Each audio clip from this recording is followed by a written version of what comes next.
How to delete Facebook account. Hey there, welcome back to the channel, and let's get right into this tutorial.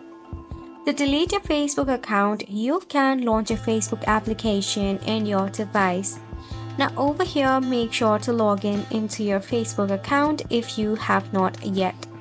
Now once you are logged in your top right corner, you will see the three horizontal line. You can tap on this given icon. Now from here, you can scroll down and tap on Settings and Privacy. Click on the option of Settings. In the Settings and Privacy option, tap on Meta Account Center.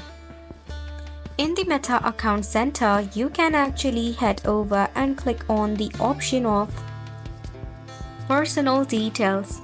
This option can be found under the account setting. Click on it. Once you are in here, tap on Account Ownership and Control.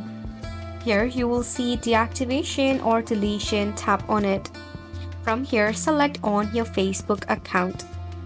Now over here, click on Delete Account, which is the permanent option.